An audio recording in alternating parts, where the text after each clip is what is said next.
Hello everyone and welcome back to the X-Ring. Man, I hope everyone is doing well, everyone that's watching. Guys, if you're not subscribed to the channel, just go ahead and hit that subscribe button. It costs you nothing and it helps me out with the analytics.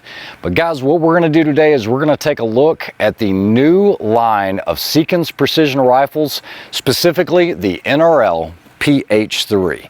So if we want to know more about this and some of the latest innovations that Seekins has put into their rifles, definitely stick around.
All right, so for those of you that might not be familiar with the Seekins rifles, guys, it is a brand that's been around for a while, and they have a very, very good reputation within not only the hunting, but also the precision rifle community.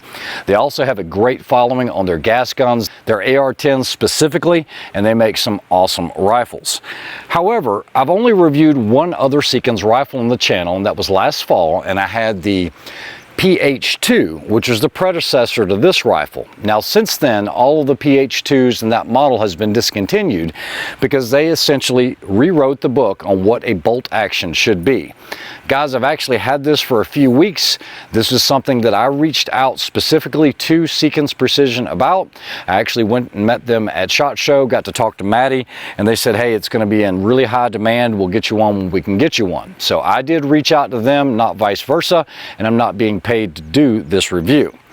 But guys, what they've done with their new line of rifles, the PH3, the Element, the M3, and then the Hit Pro 3, guys, I think it's going to put a hurting on your local gunsmith. Okay, no longer do you need to have a gunsmith, because you can pretty much do everything you want to do, from barrel conversions to bolt disassembly, everything you want to do, switching chassis with some simple tools.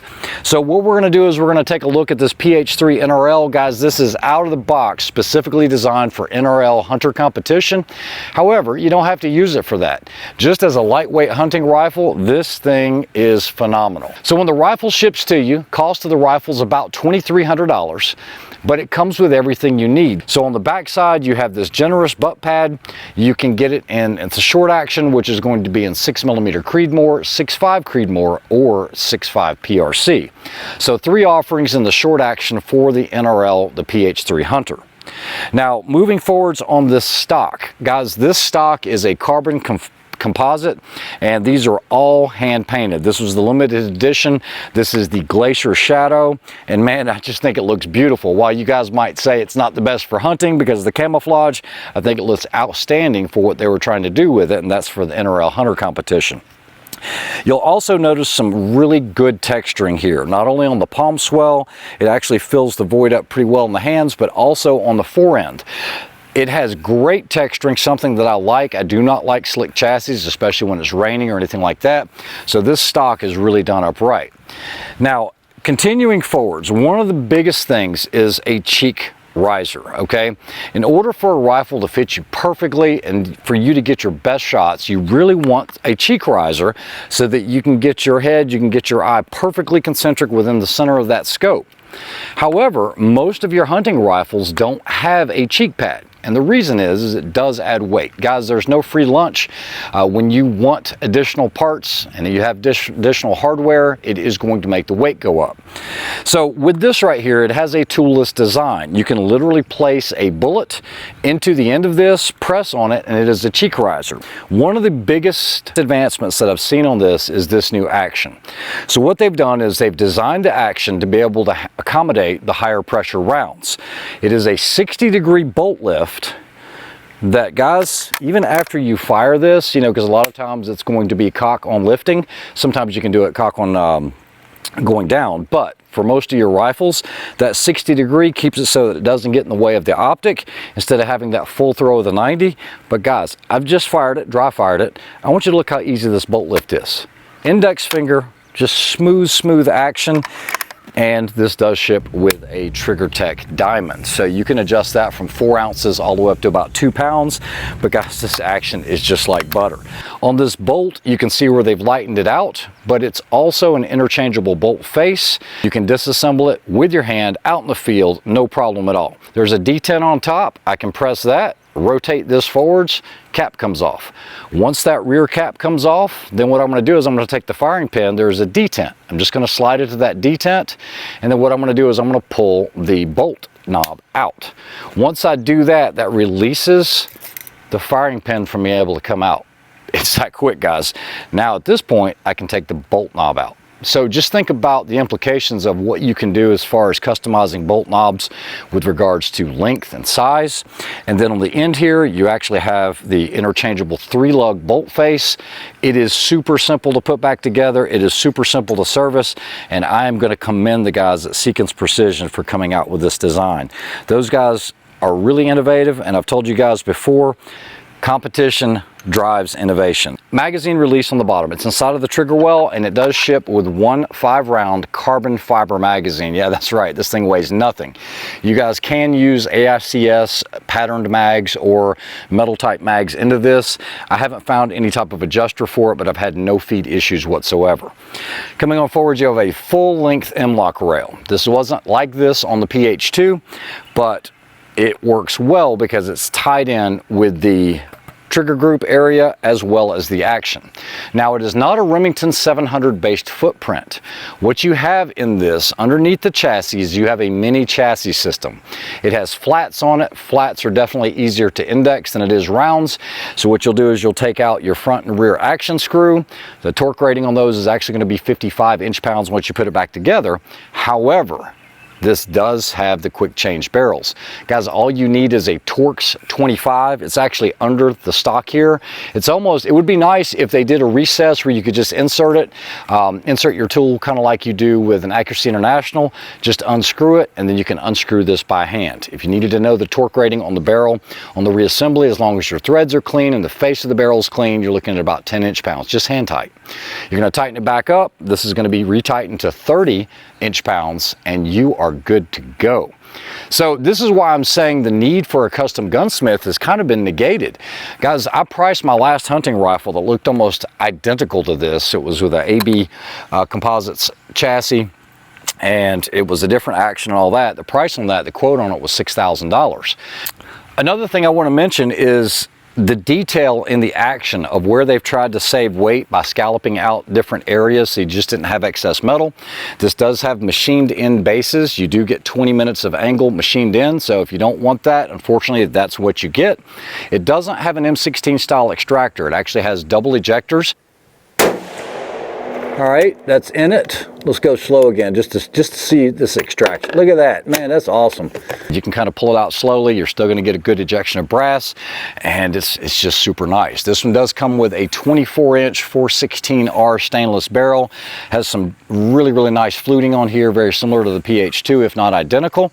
So without making you guys wait, let's go ahead and get it on paper. So keep in mind, I have not shot a single round out of this rifle.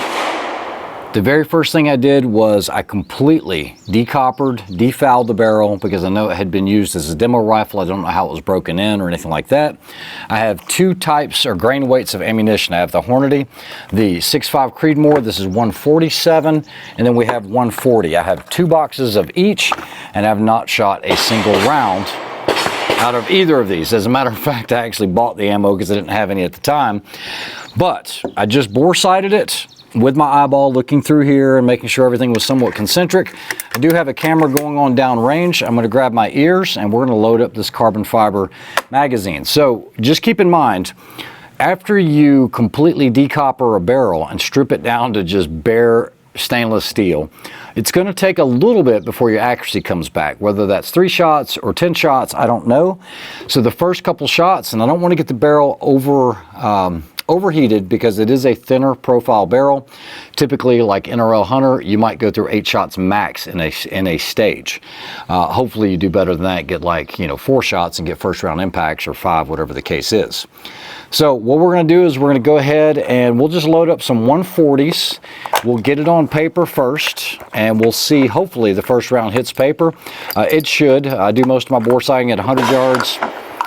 And can usually get a first round impact. Now, I don't know for a fact that this actually holds 5 rounds. I don't think it does based on what I'm feeling right now. Yeah, the carbon fiber only holds 3 rounds, but I can use AICS magazines. So you could do 4 rounds with this carbon fiber mag. So let me go ahead and grab my ears.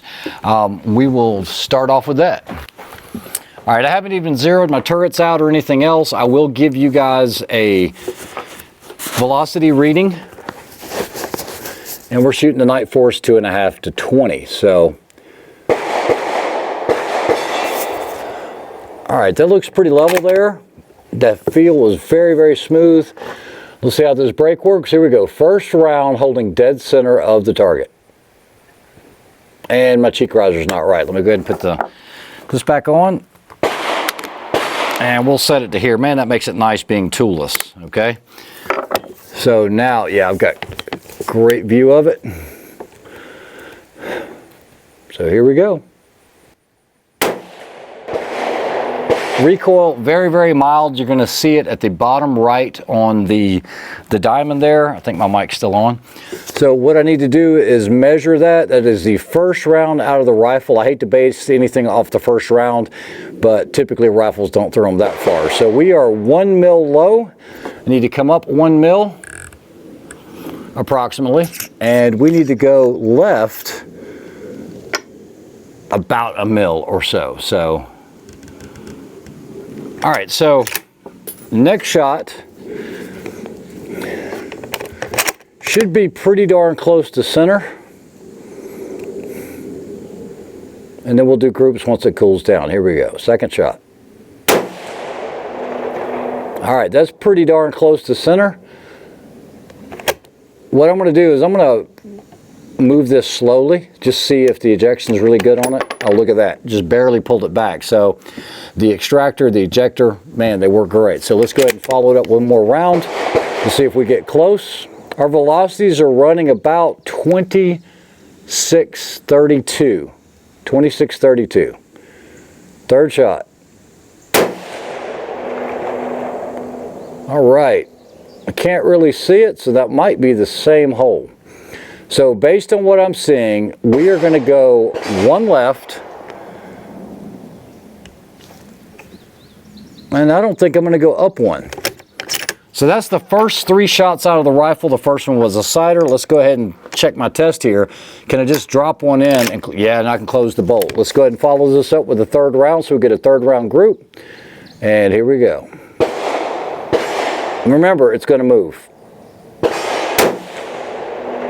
All right, even with me adjusting 1 mil left, or 1/10 of a mil left, you guys can see this thing is going to be a hammer. So far, so good. We're going to let it cool off. Average velocity, 2655, 2655. That last shot was actually at 2698. So our standard deviation is running around 30. And yeah, that's 4 shots, and she is heating up. If you can't leave your hand up here, which I can, but it's warm. It's a little more than hot cookie warm. You might want to let it cool off for a bit. You do have some devices that you could use. Magneto Speed owns one. I highly recommend those. They're a little bit loud, but they actually work really well, especially when you're doing grouping and you want to get that barrel cooled off quicker. I'll show you what one looks like. Let me go grab it. All right, so on the rifle cool here, it does make a racket, but it does help, especially for us content creators that are trying to get the barrels cooler, and you guys don't see that portion of it. But you actually have this little spigot that extends into the chamber. It's got a rubber gasket around it that kind of seals it. You just press it for easy stowage, and then you have the button here that extends it. It does have a filter system on the back that you can unscrew, so if this gets dirty through dust or anything like that, you can clean that out. Handy little pocket clip, and then an on-off switch. Just uses a standard battery here, your CR123s. It's good to have this stuff around because if something else with the 123 dies, you have another one. Now, while it does have magneto speed on it, it is still distributed and sold, and it's probably owned by Nilson Kellerman that own the Kestrels. You guys know that I love the Kestrels. Big shout out to those guys. Huge support of the channel, and I think this is the best tool for the job. All right, so after about 5 minutes, I think that's pretty good cooling, and what we'll do is, now that we've got everything kind of zeroed for the 140s, we're going to do a 3-shot group, top left-hand corner. That's using the 140s, and then we'll go over to the 147 grain, and we'll see how it does.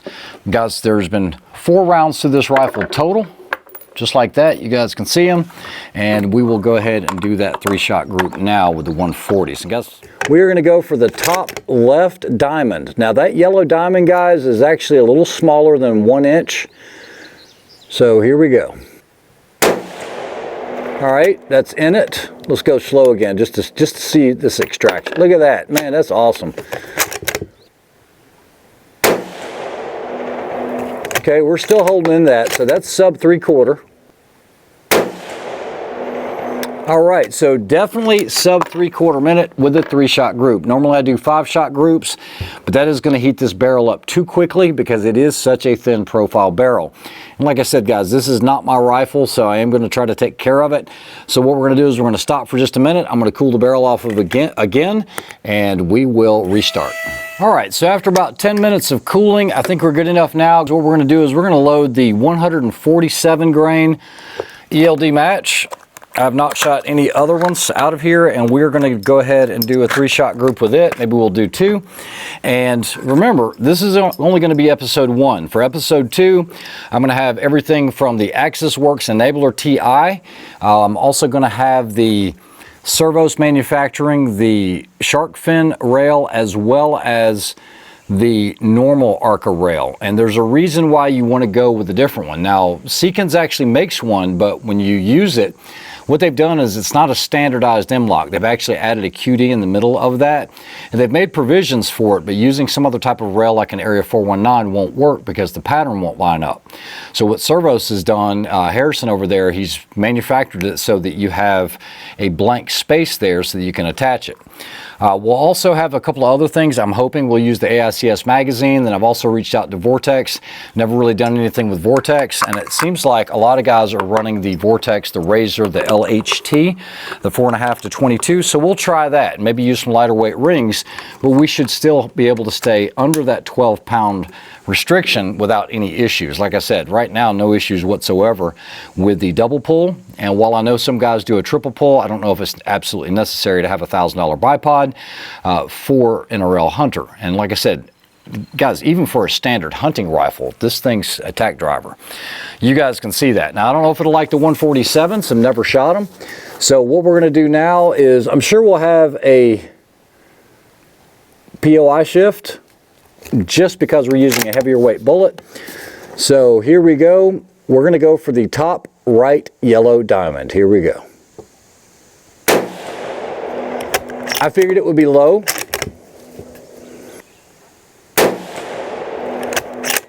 It's all right, grouping well. Okay, now that was not me. So I don't think it likes these 147s. I think it does prefer the 140s. You know what? We'll go ahead and do 3 more of those. Actually, these are 140s. So you really have to test. Like I said, I don't think it's fair just to, hand load for this, because I'm sure I could get the groups really, really low, get them really tight. I think what you can expect out of factory ammo is a really good expectation. Right now, our average velocity with these 147s is 26.36. So see where that grouping is. Let me just go ahead and make an adjustment here. I want to come up 3/10, and we're going to go right 1/10. just for the 147s, and that should be close so you guys can see it. So what I'm going to do now, we've got some heat in the barrel. I'm going to go for the bottom left yellow diamond. Here we go. In the yellow, same hole. Yep, it's throwing that third one out, but it's still a minute. So that's one of the things you have to do, is you have to test your ammunition, make sure it's grouping the way you want with the ammunition that you have. The other thing is, remember we talked about this being a clean, cold, stripped barrel? We're still putting that copper equilibrium in there. So far we've shot 6 plus 7, so you know, you're looking at 13 rounds. I mean, we really have no rounds in this. We also have a little bit of heat generating in the barrel now because it is a lighter profile barrel, and over those 6 shots, it's 2630 for the velocity. So going out to distance will be easy, but I appreciate everyone that watches the channel. And like I said, I'm looking forward to a more in-depth, thorough review of shooting this, see how it does off barricades and how it will perform for an NRL Hunter rifle or just a hunting rifle itself. Plus, I just love the colors. The colors on this thing are phenomenal. Hope you guys enjoying the video and enjoying the channel. You guys take care. Don't forget to hit that subscribe button, and I appreciate each and every one of my Patreons. You guys take care. Have a great week. We'll see you on part 2.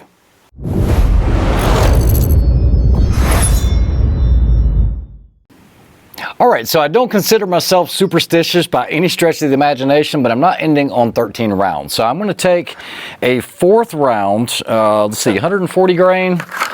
We're going to take 1 round out of this, and what we're going to do is see if we can hit the 10-inch steel at 700 yards. I've only shot at 100. I got a velocity from the Garmin, and what we're going to do is just input this into the Kestrel Ballistics app. Push it over to here, so give me just a second. It'll only take just a minute to do this. And we are going to check out 700. It's 85 degrees. Let me make sure I have no wind in here, and let's see what it says. Range card 700 is calling for 5.1 mils, 5.1. So I'm just going to hold 5.1 in the reticle because I know we were zeroed for the 140. Actually, let me just dial 5.1. It won't matter. And guys, there have been no other shots. So let's see if we can do this. That way it'll give us that 1 round at 700 yards on a 10-inch steel.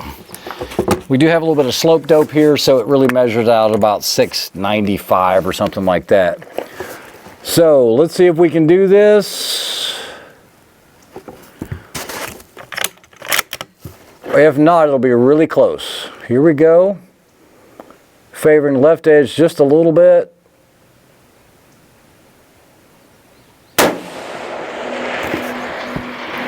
Impact. Think about this. This was a lightweight rifle that weighs in under 12 pounds, has the Seekins Precision, the muzzle brake, and I was able to spot that impact before I got off the scope because of the recoil. The recoil is extremely tame on this, and guys, that is exactly 14 rounds you guys will see here. And you know, like I said, it's a full review of the rifle itself. You guys can see this. I'm going to get my bullet grain weights mixed up. And that's that one that we shot out of here. And this is a brand new box unopened.